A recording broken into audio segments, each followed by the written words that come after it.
Hi, and welcome to Rainey Dewey's Art Spot. My name is Lorraine, my nickname is Rainey, and you can call me Rainey. If you've been here before, thanks for coming back. If you're new, welcome aboard.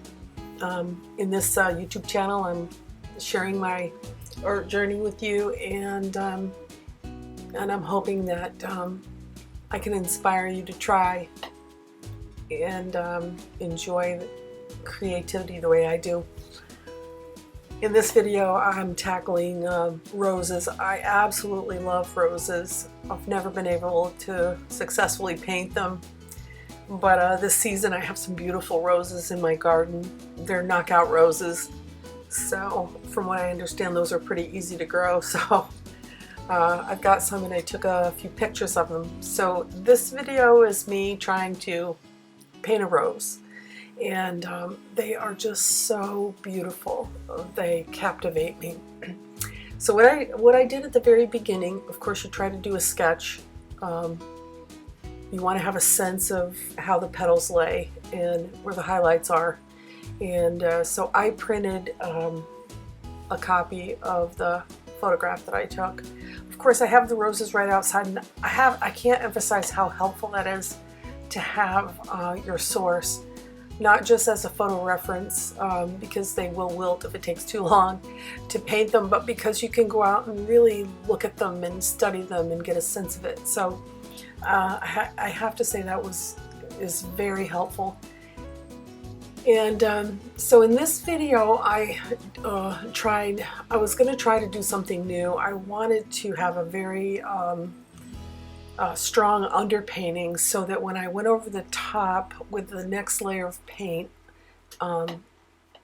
glazing over it, the yellow would glow through. I want you to notice at the beginning when I did that wash, the initial wash was very strong, and when it was wet it was much brighter.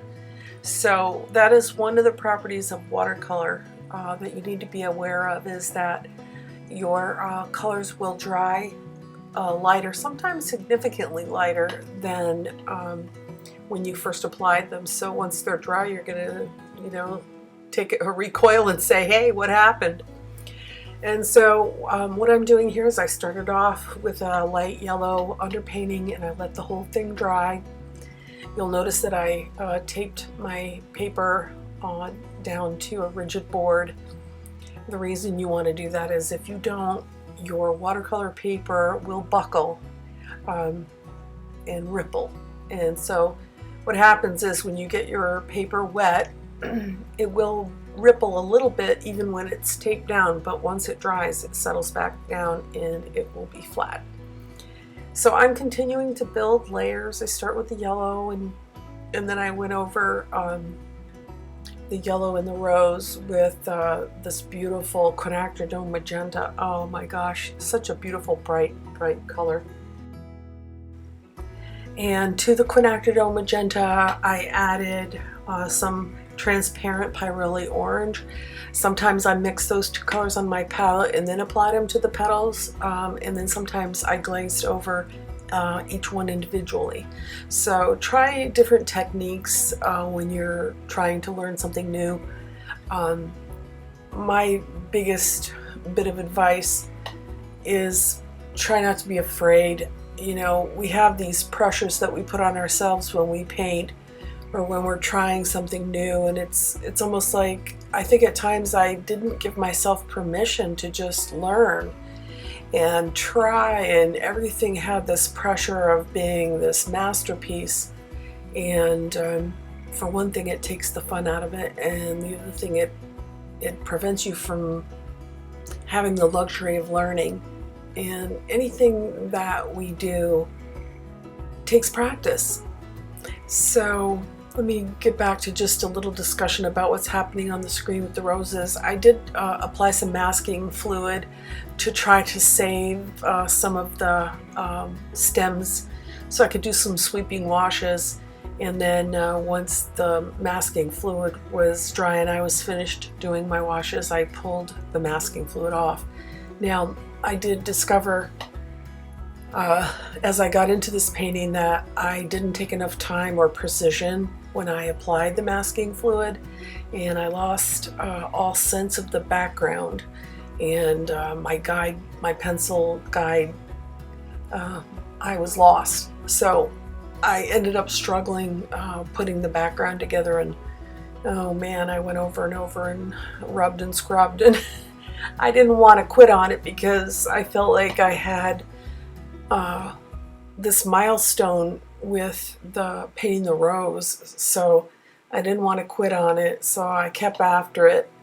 And you know, I learned something. I learned a lot, and I'm excited because I took a lot of photographs of my roses, and I intend to try it again.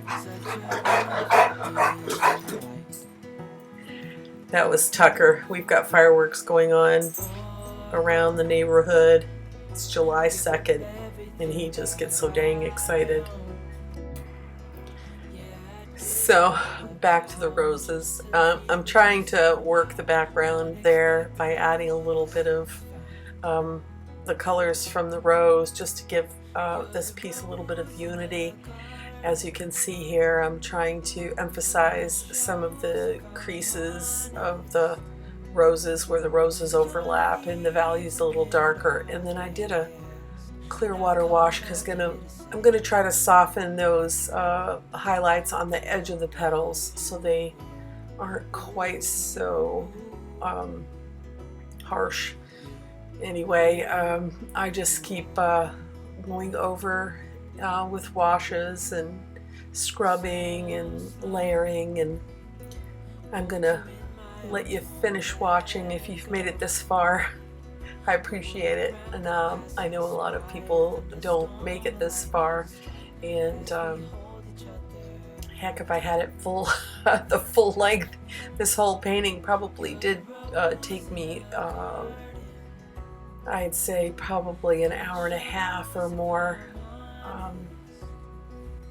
So I think I'm going to leave you here to watch what little is left of this video, and I wanted to thank you so much for coming back and stopping by, and I wanted you to have a blessed day and a blessed week. Take care.